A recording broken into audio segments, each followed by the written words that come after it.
First of all, last week's game against Halifax, one of the best so far for you?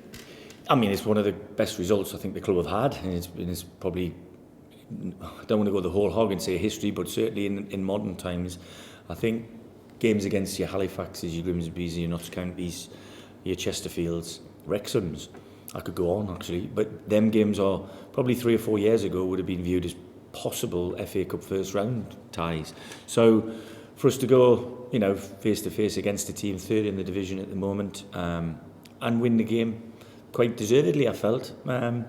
It was really pleasing, and more so because we come off the back of a very tough Tuesday evening against Stockport. Again, a top side in this division, but we didn't disgrace ourselves in either of the two fixtures. So I was delighted, particularly obviously with the result against Halifax.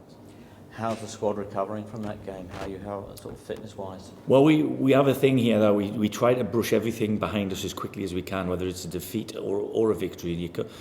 The old saying goes, you've got to treat both imposters the same, But that's been proven because we were really good at Aldershot and won. We put that behind us. We weren't bad against Stockport, but they were very, very good, and we lost.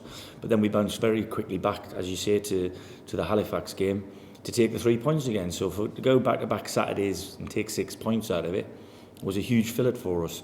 What I will say is we've had a full training week this week, and it's been really, really bright. The injury list is getting shorter, so therefore the options to me is getting greater. So unfortunately there'll be 1 or 2 people not travelling with us to Dover, but I've assured them there's every likelihood that they will play a part because of the schedule going forward with the 2 bank holiday weekends ahead of us.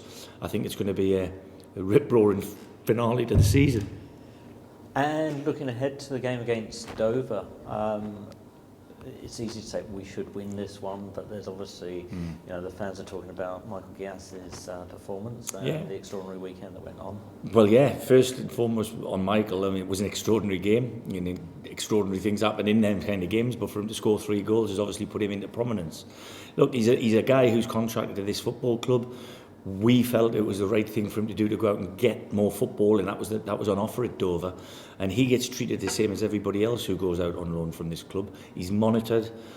We watch the good, the bad and the ugly. We don't just look at him when he's scored his 3 goals against Wrexham. We've been at Halifax on a Tuesday night, and we've been to watch him at Dover, so we're well aware of what he's doing and how he's progressing, and obviously decisions on him and others out on loan will be made by the time the end of the season gets around. But as to the line, a game we could or should win, everybody would have thought we wouldn't or couldn't win last Saturday. So from that point of view, on paper, there's the famous thing is football is not played on paper. It's about 2 teams turning up with the right mindset, the best game plan, and ultimately the 11 lads who implement the game plan best will come off being victorious. So, like I said, our plans have gone really well so far. We've got 1 more training session to do, and let's hope it follows in similar pattern to last weekend. And as far as the journey to Dover is concerned, you will travel a day early, I'm guessing, for that particular one. Yeah. Does that change your preparation as far as the match is concerned?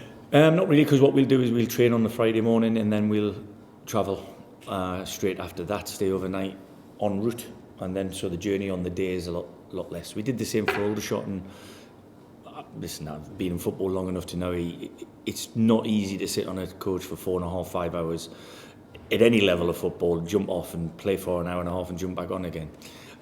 Certainly if you want to be consistent in your performances and stay healthy in your fitness. So from that point of view, I'm grateful for the fact that we can use that facility. It's not one that was used much before the Aldershot game. In fact, it wasn't at all when in my tenure, but I understand the expense and everything, but I think if we want to show the ambition to stay in this division, we've got to prepare the boys the best we can, and I know that's the best way we can.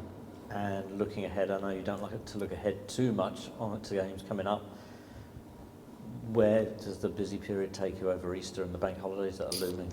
Well, there's some great games, I'll say that. I mean, the chance for, firstly, the fans to travel to the ground like Notts County is, stuff. We're in the same league as Notts County. I mean, just say that, and it's like, wow, yeah, I hope we have a good following. You know, up there it isn't that far. It's one of the closer ones.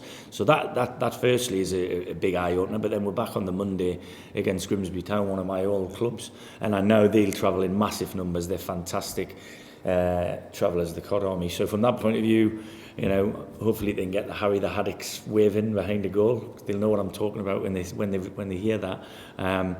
But they're games that we should be reveling in as a football club, wanting to be involved in. And more importantly, I think that's part of the carrot that I keep dangling in front of the players, and that we want them games again next season. You know, we want the people of Kings Lynn to want them games next season. We want them to get behind us. The atmosphere at the Walks for the last 3 or 4 games now, result immaterial. I think the effort from the fans, which has encouraged the players to get right behind it, and there's been a fervour, there's been a noise, there's been something. And you know, I saw this 10 years ago when I came in the Southern League with Salisbury City, but the last couple of games it's been close. Numbers haven't been quite there, so I'd urge people to get themselves along, get the next generation of Kings Lynn Town fans ready, because instead of playing more local football, let's try and stay on the National League the national stage for as long as we can.